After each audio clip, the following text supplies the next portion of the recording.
Blessings, beloveds. Hi, my name's Anastasia, and today I'm going to do a talk on Pluto. And what I'm actually going to do is I'm going to follow on from my previous video, which was on the South Node and the North Node, that is the Moon's nodes. And it's quite relevant because the South Node is very much linked also to Pluto. But before I discuss that and how that works in our birth chart, just a couple of things. I'm not going to go into the mythology of Pluto, otherwise it will just make this video extra long.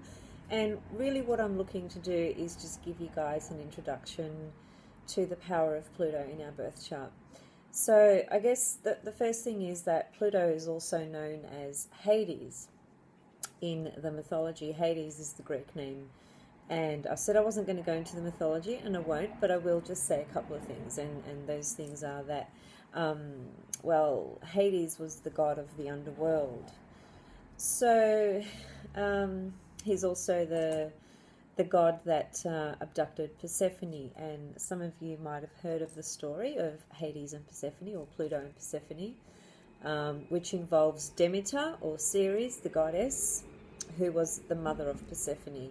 So the story between those three, gods and goddesses, is a very powerful story to understand. I did touch on it when I talked about the asteroid goddesses in a video a little while back, so you may want to visit that just to get a little bit more insight if you don't know anything about the story around Pluto, Ceres and Persephone. So back to Pluto. Now, Pluto was discovered in 1930, so that wasn't very long ago in terms of discoveries of planets. So Neptune and Uranus were discovered in the 1800s, for instance. I mean, that wasn't really long ago either. If we're, I suppose, looking at the history of the world, nevertheless, 1930s was not that long ago in a sense. And if we looked at what was going on in the world during that time, Pluto very strongly correlates with the energies of the collective unconscious and the events that were taking place in the world at that time. Again, I'm not going to go into that, I'm sorry, but I just kind of want to stick to the astrology of Pluto in our birth chart. That's really what I want to focus on today. So, as I said, Pluto was discovered in 1930. Pluto has the longest cycle out of all the planets to travel around the sun, and its cycle is 248 years, and that's a super long time because in this incarnation, or in these times, we could say, I haven't heard of anyone live up to the age of 248 years old. And what I'm getting at is that we don't live to see what's called a Pluto return, whereas generally we will, most of us, not all of us, will experience the returns of all the other planets. But Pluto's cycle is 248 years, which it means essentially that it moves incredibly slow around our birth chart via transit.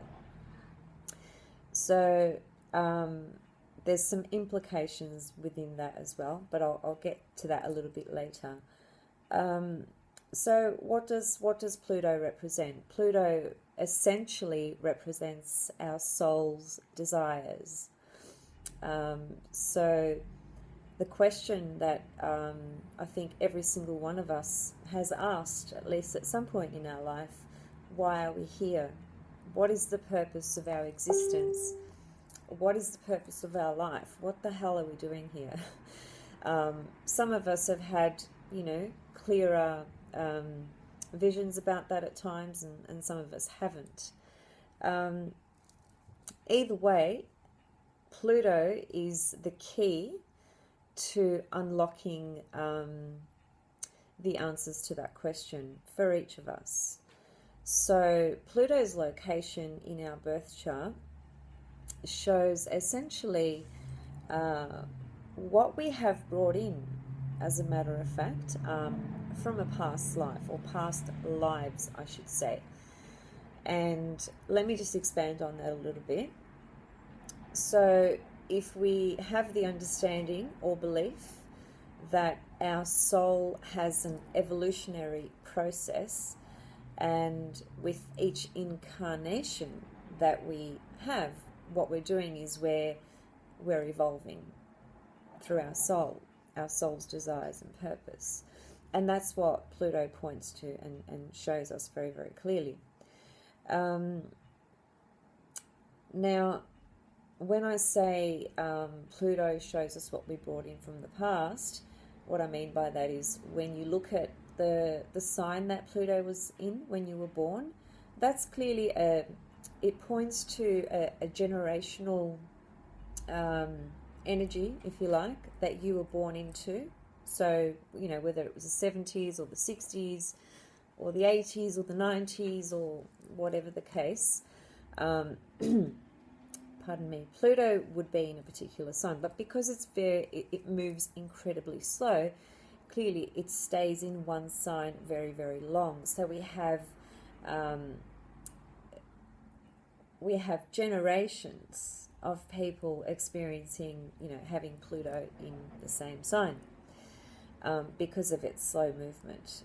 So that's one side, that Pluto represents the generational features and attributes and characteristics of what's happening in the world today, or, you know, whenever you were born.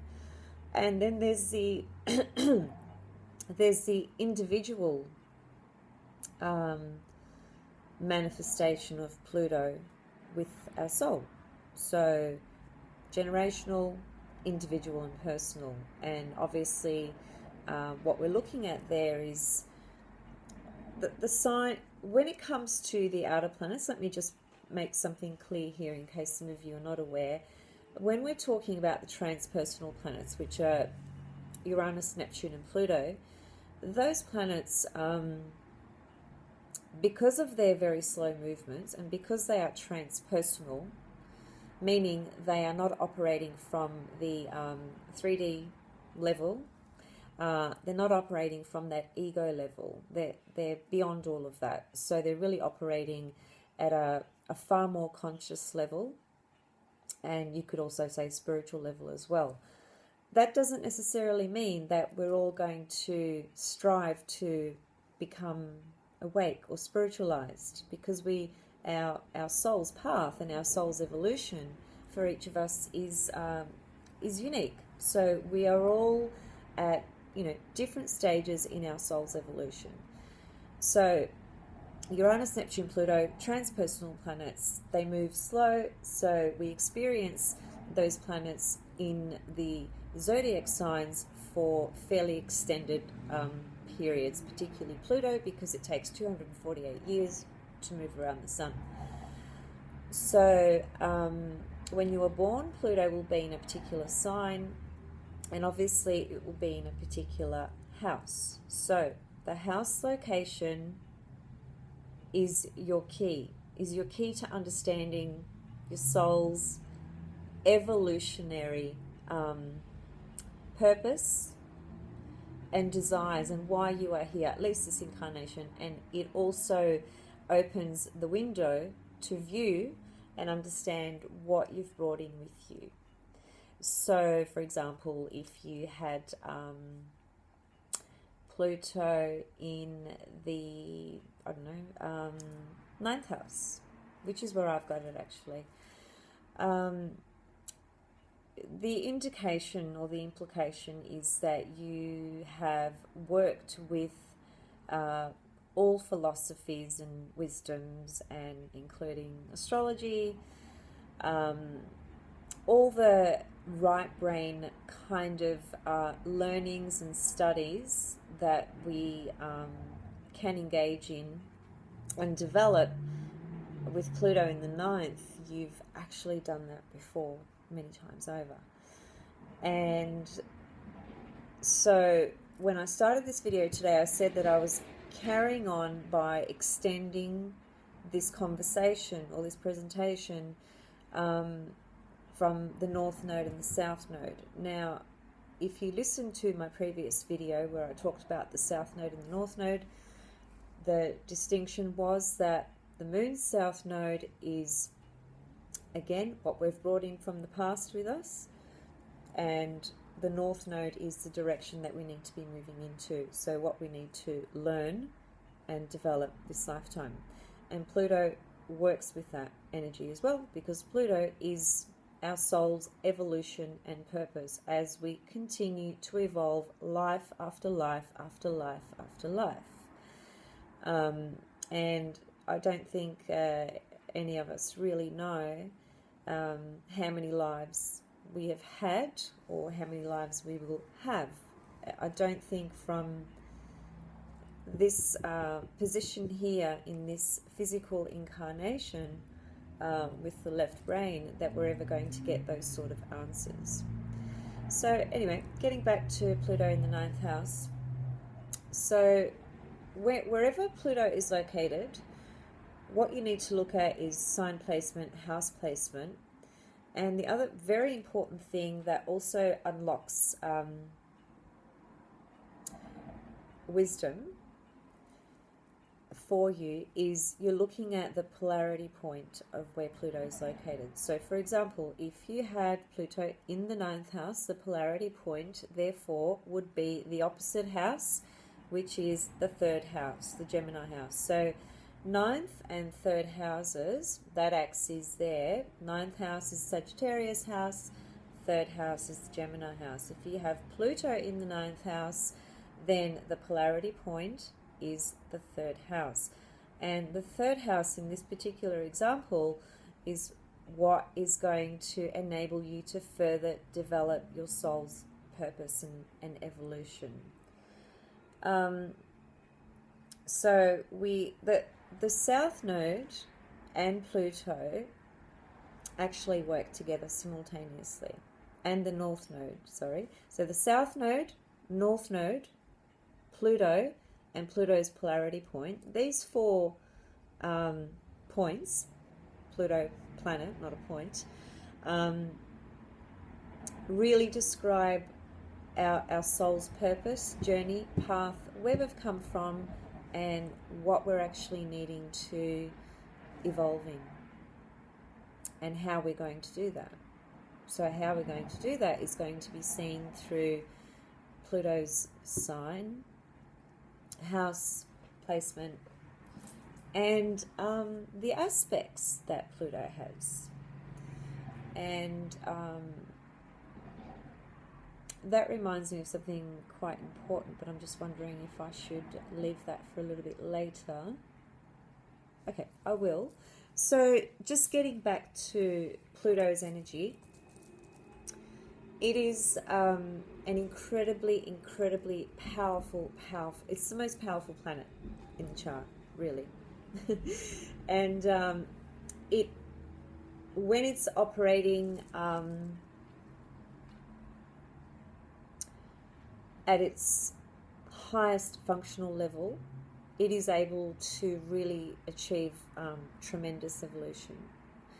And now, look, I'm drawing a lot of my material from Jeffrey Wolf Green, and that's one of the books.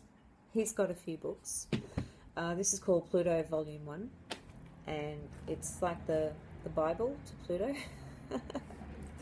In other words, it's necessary to have that book if you're interested in really understanding and exploring Pluto. Now I lost track of what I was saying. Okay, yes, that's right. That's what I was going to say. So, when we because if you, I'd like you guys to think about this, okay? When we are born, okay, we are all born at a particular time, in a particular location, on a particular day, month, and year. So that information is what enables us to draw what's called the birth chart, right? So the time of birth is the crucial ingredient or element that enables one to actually cast the birth chart, because without a time you cannot cast a birth chart. The time of birth and location, etc., is based on longitude and latitude around the Earth, right? So that is location-wise, exact location. It's a bit hard to understand that if you haven't done a little bit of astronomy, but this lesson or this presentation is not about astronomy, so I'm not going to go into those elements. But you just need to understand, I think, that without a birth time, you cannot cast a birth chart, because you cannot get an ascendant without a birth time. So that doesn't mean that you cannot look at the astrology for yourself, but you would only be able to look at, for example, you'd look through an ephemeris. Okay, this ephemeris is actually from 2000 to 2050. So if you're born before that, which I dare say most of you are, you'd need to go to the previous ephemeris. And what this is basically tables, lots and lots and lots of tables of the position of the planets of every single day from 2000 to 2050. So if you were born in 2000, I would, for example, if you didn't have a birth time, or even if you did have a birth time, this is just a very quick way to get a very quick view of the position of all the planets. I think I need some water and I don't want to get up right now, but okay. All right. So without a birth time, you'd essentially just be relying on the ephemeris to show you the position of the planets at the day and time. Sorry, not time. The day and month and year of your birth. Now, I'm really very distracted tonight. The energy's we're approaching a full moon in Aries, and I'm feeling quite energized and vibrant, which is making me kind of lose my focus a little bit. Anyway, I'm an Aries as well, so the full moon's right on my sun, just about, so I'm energized. That's all good. Okay, back to Pluto. So if you've got no birth time, you can't cast a chart. If you've got a birth time, you cast a chart. Made that clear. Okay. Now, that's what I was trying to get at. When we are born, we are all born with, we all have the same planets, don't we? There's, looks a bit dark. There's, we don't all enter into this world and have different planetary, different planets. We all have the same planets. So we're all working with Pluto, we're all working with the Sun, with the Moon, Mercury, Venus, Mars, the asteroids, Chiron, Uranus and Neptune, etc. We're all working with the same planetary energies. But this is what perhaps can help people understand why some people, could be born on the same day and the same month and the same year, but they're born, let's just say, for example, in two very different locations on this earth plane. So say one was born in the United States, America, and say one was born in Africa. Now, clearly those two individuals are going to come into the incarnation, different locations on the earth, hence they're going to have different cultural upbringing, economical differences, different parents,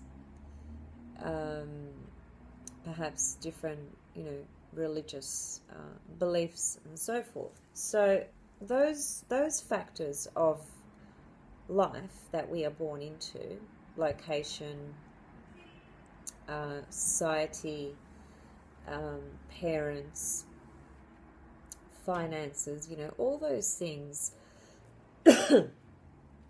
contribute to how our chart is going to be expressed. So,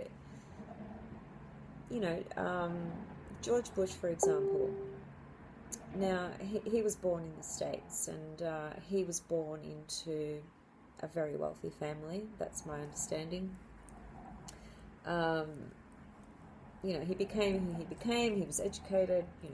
Some might argue that, but that's another story. Anyway, look, he did come into this life with a lot more privileges than a lot of other people will ever experience in their lifetime. We know that. That is a fact. So why is that? Why is that happening? Why somebody born on the same day as this man, George Bush, who was president at some stage? So why would somebody born in Africa on the same day as George, same year, same month, have the same planetary energies, same planetary positions, but is experiencing a very different life? Now, I'm not suggesting or implying that the person born in Africa is less than who George Bush appeared to be. I'm just simply pointing to education, socio-economic, religion, family members, and so forth. Those elements are different. Therefore, the person's lives are going to be very different. Now, in what's called Evolutionary Astrology, which is the whole work of Jeffrey Wolf Green, who's written this book, Pluto, what he says is that the soul will come in to this life in one of three different phases. And what those phases are called are consensus state, an individuation state, or a spiritualized state. Now, spiritualized, the ultimate, I guess, representation of that are people like Buddha, Yogananda, Jesus, Krishna, and many others. But that's just to give you an example. That's the ultimate spiritualized state that a soul can come into through this physical body, into this existence. And to go to the opposite end of that, the consensus state is probably 90% of the population. So it is most of us, let's say. It is the individual that is born into a particular family, country, religion, finances, social structure, etc. And within all of that, what that individual tends to do is follow the consensus, hence why it's called the consensus state of consciousness, which is not much consciousness at all actually. It's it's the lack of that. So it's just following systems that are put into place by organizations and structures called government, and all that sort of stuff, which regulates the world and puts in all the norms, rules, regulations, and enslavement and all that crap, basically. So when you incarnate, and you incarnate on that consensus level, you will end up being the majority, which just follows the systems that are created on this earth plane, which are extremely limiting. They don't foster or nurture soul consciousness or awareness. They just keep people feeling fairly imprisoned or enslaved, or that they cannot, they cannot step outside of that. They feel confined. They feel they must just stay on that path. And then there's there's a percentage of people that are born into what's called the individuation state, and that term comes from Carl Jung, who coined that term, which essentially reflects a person who is coming into this life with the desire to question and explore and experience and try to discover who they actually are and why they're actually here and what are their lessons and their purpose and so forth. So it's very much a self orientation, but it is a path of self-discovery, and it's a path that an individual will evolve through and from. And the last stage, which I mentioned right at the beginning, is a spiritualized state, which not many of us come in on that level. However, it may very well be that, we get, not it may very well be, it will actually eventually be that all of us will reach that spiritualized state. But how many lifetimes that takes, and how many, lessons and experiences that takes, who knows? It's obviously very different for every single individual. So having that understanding is very, very useful, because it enables us to make sense out of the chaos that we clearly witness on a day-to-day basis. Which involves, corruption, deception, games, all this stuff that's going on.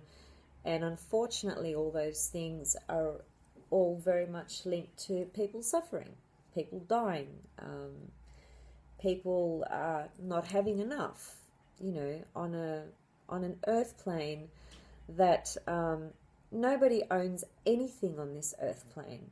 Nobody. And that's the irony, that people walk around claiming that this is theirs and that is theirs and that is theirs and so forth. But do any of us really own anything? We don't. We don't even own this physical body. We're going to actually leave it. So anyway, that's a whole other story again. So going back to Pluto. So depending on what kind of state your soul has incarnated in, will then give a very clear picture of what your life's about. So Pluto's location in house and sign shows the energy that you've brought in. So the obsessions, because Pluto is about obsessions. So Pluto rules obsessive compulsive disorders, for example. Now, we can all have the experience of feeling obsessed about something, perhaps, at some stage in our life. And certainly those that have a strong Pluto emphasized in their birth chart, or are a Scorpio, obsessing is just it's a way of being for these people. It's inherent within them. So it's a characteristic and a desire and an experience that they really resonate with. So Pluto can be what we obsess about. It can be where we can be incredibly powerful in our life, and it can be where we can self-destruct as well. That because obsessions can lead to all sorts of things, like drug addiction, alcohol addiction, gambling, sex addiction, whatever. There's numerous addictions, and addictions are always connected to Pluto. So there's many different aspects to understand about Pluto from that psychological level and personality level. But I think what the thing that we really need to connect to and truly understand is that Pluto essentially describes our soul's evolutionary path and what the desires are on that path. Its opposite point, which is the polarity point, can show us what we need to move towards to this incarnation, what our soul is actually trying to integrate and develop through the opposite point of where Pluto is. And if you remember, if you have actually listened to my video on the nodes, the South Node shows again what we've brought in from the past, so it's what's familiar. Again, Pluto is, wherever it's located, it's what we know. Our soul knows it, the house that it's in. So meaning the house describes the previous environment that you would have experienced Pluto in. So I mentioned earlier the example of the 9th house, which is where I've got Pluto. So anyone who's got Pluto in the 9th has experienced past lives where they've either been teachers, philosophers, priests, astrologers, any of those sorts of things. So Pluto is an incredibly powerful energy. It is the agent of transformation in our life. Now, look, I could spend a week 24/7 talking about Pluto, and I still wouldn't have covered it. And I mentioned in the beginning that this is just going to be an introduction on some points that I think are really key and really important to understand, and hopefully they can be helpful to you. So yeah, Pluto is where we can be incredibly powerful, provided we are working consciously.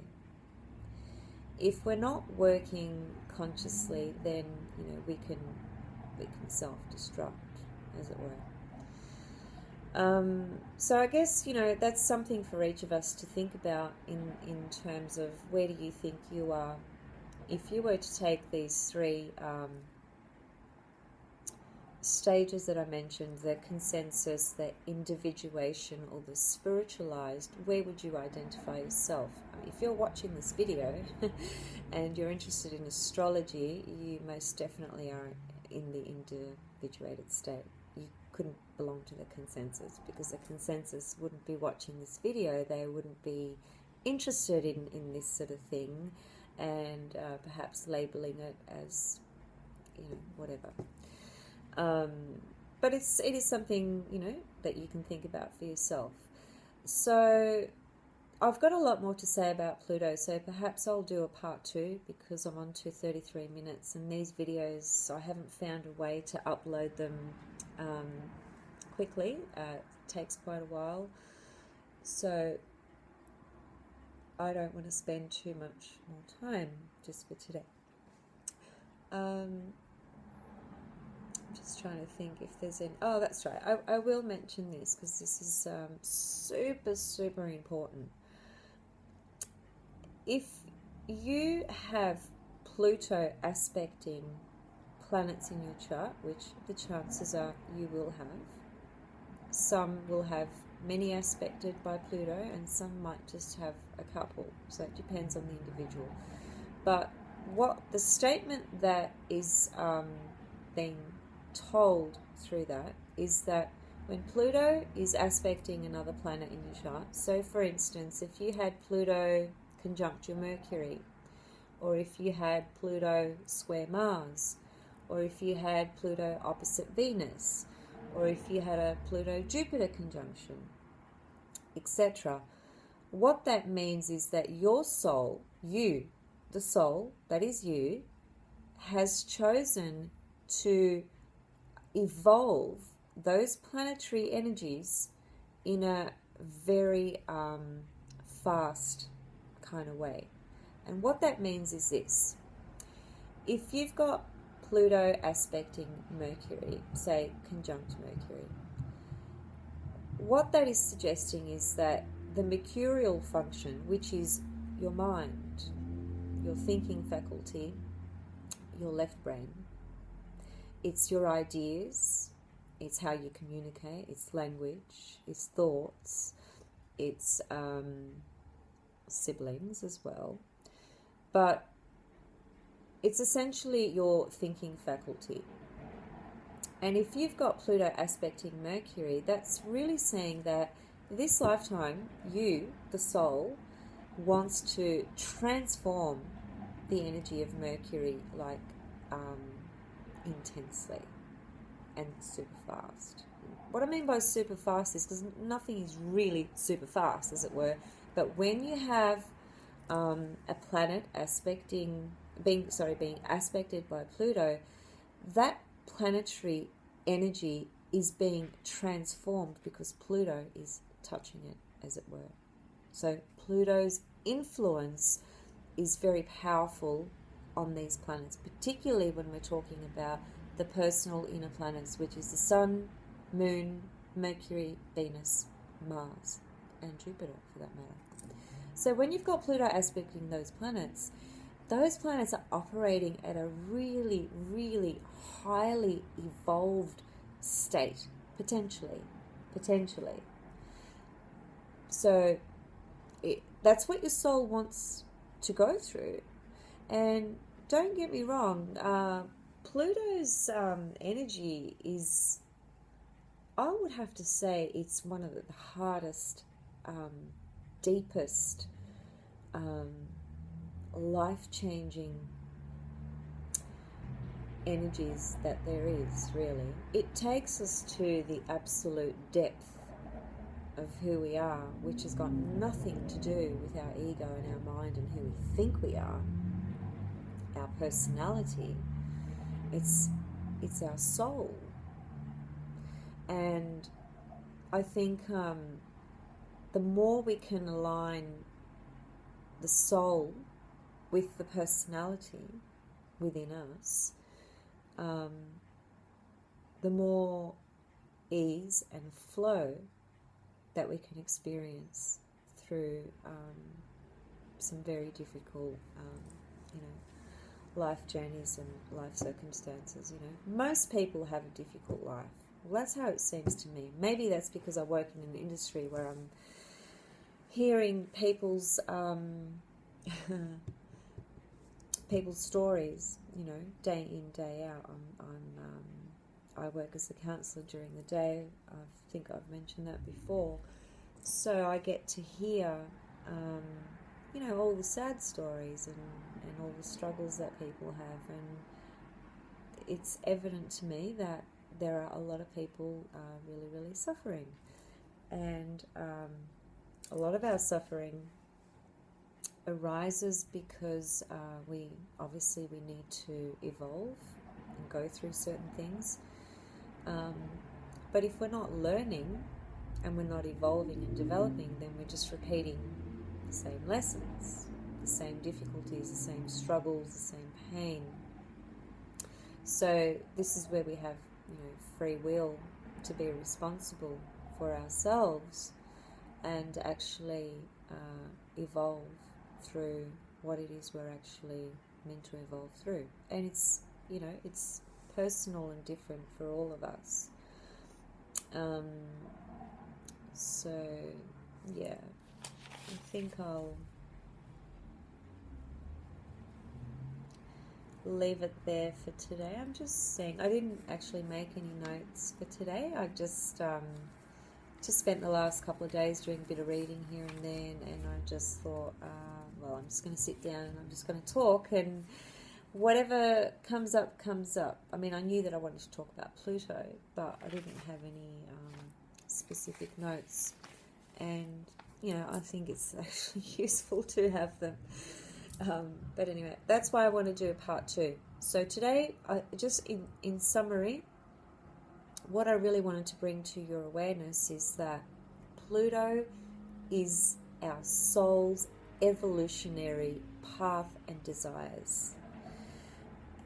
That is just so incredible and powerful to know and to understand. So knowing where Pluto is in your birth chart, what sign it's in, what house it's in, what aspects it has. Remember, the aspects that it has show that those experiences. So let me just give a couple more examples. So if you had Venus opposite Pluto, which I actually do in my birth chart. In fact, Pluto aspects just about every single planet in my chart. Lucky me, yeah? Anyway, that's joking. So Pluto opposite Venus means that the soul this lifetime has chosen to evolve at incredibly intense levels with relationships. And it's true. It's true. I can certainly say that in my own personal life that my personal relationships, my one-on-one personal intimate relationships have been one of the greatest sources of evolution for me.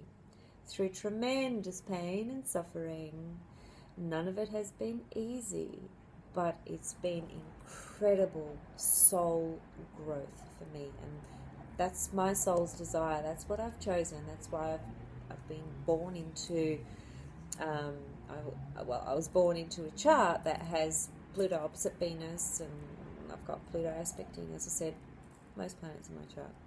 So clearly that was my choosing. I think a lot of the struggles come when the ego and the soul are not working together. They're not aligned. So there's resistance, there's fear, because the ego brings up the resistance, the fear, the limitation. It's, the ego always thinks it's going to be annihilated, which it will one day. But that's the level of consciousness or awareness that it has. It's always, I don't even know if that's awareness or consciousness. That's more like it's a fear. It's the instinctual desire and drive to want to express and be and live and survive. But it's always in competition to everything around it. Every person, every situation, etc. Hence, it carries inherent fears, and it always wants to be better than everybody else. That's just the function of the ego. But the soul doesn't operate like that. The soul is... I put a quote on Facebook the other day, and I heard somebody say this, and I loved it. I think I've just forgotten it. No, I've just remembered it. The soul is immutable consciousness. So the soul has no beginning, no end. It's not changed. It is. It just is. And it is, and it is, and it is. It has no starting or end point, as it were. Whereas the personality and ego, not like that at all, is it? It has a starting point and an end point, which is determined through the incarnation, the life that we experience. We're born, and at some point we leave the body. We say we die, but who dies? What dies? Nothing dies. The body decays because the soul leaves it. That's what happens. Okay, I think I'll leave it there for today. I'm going to definitely do a part 2 because there is much, much more to say. Yeah. So I was doing a summary, wasn't I? And I went off on a completely different tangent. I tend to do that. Summary. Pluto, transformation, where your power is, where you will have power struggles, where you will have obsessive compulsive behavior present potentially, where you will transform and transform others as well. Your soul's intentions and purpose and evolutionary path. The opposite point is going to lead you further into that evolutionary path. The south node of the moon shows what you've brought in as well. The north node of the moon shows that process of your evolutionary path moving forward as well. By the way, Pluto rules things that disappear and reappear in our life. And that doesn't just mean this life. So people who have Venus-Pluto aspects, such as a Venus opposite Pluto, like I do, this is just one example. There's many examples. But the Venus-Pluto opposition is a very clear indication that not all, perhaps, but certainly most of the relationships I've had this lifetime, I have had relationships with these people before, and I actually know that. And in fact, 2 relationships that I've had, is it 2? No, sorry.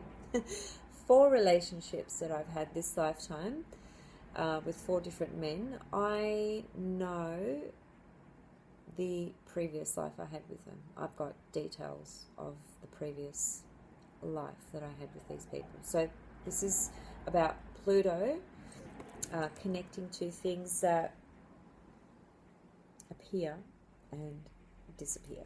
So these people appeared back in my life. Why did they appear back in my life? Because our karma was not complete. My soul's evolutionary growth was not complete with that particular relationship and person. Now, I'm not saying that these people were all my partners in the same way that we were this lifetime. That is that, well, first of all, I'm female, they're male. Could have been the other way around. I'm not going to go into those details. That doesn't really matter. I'm just letting you guys know that, genders are switched and roles are switched, and it could be lover to child to parent to sister, to whatever. So all those different things do change, but the essence of why the 2 of you come together is seen through Pluto. Okay, so next video I'll talk a little bit about just give a few more examples, I think, and about Pluto perhaps in some of the houses, and might talk a little bit about Pluto in relationship astrology, because Pluto is one of the main planets that points to past life connections with people. And just one other point that's really important, in case I forget to mention in the next video, with all the planets, there's 10 planets altogether, right? And they're all moving. Everything's moving in the world, on this earth plane and beyond. So nothing is static. And a birth chart is just really us taking a photograph of the night sky, right? I've said this earlier or in another video. So we freeze everything for that moment just to see, where it was the moment we actually took our first breath. That's our first breath is when the chart should be drawn, and that's an important thing to know. Anyway,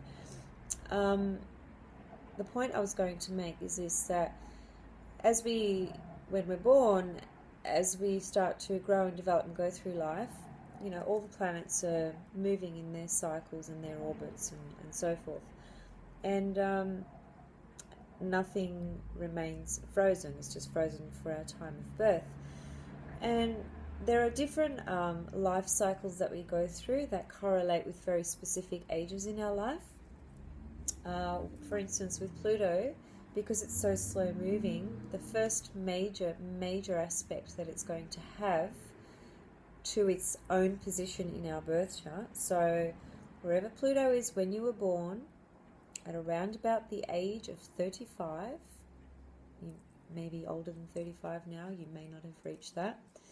But the age of 35, Pluto squares Pluto. That's a really, really important transitional time in our life. It almost mirrors a midlife crisis. So it's a really important time in a person's life, that age 35, around there.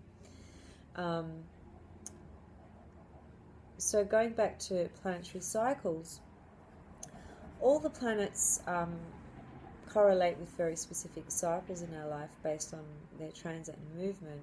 So Saturn, for example, Saturn is very unique in its breaking it down to every 7 years. So birth, 7 years, 14 years, 21, 28, 36, 42, 43, etc. Every 7 years we have an influence of Saturn coming into our life. And that's where that whole phrase 7-year itch for relationships or marriages comes from. It comes from that exact planetary cycle, which is Saturn. Saturn's cycle as a whole is 29 years, but it correlates with breaking it down to 7-year periods. There's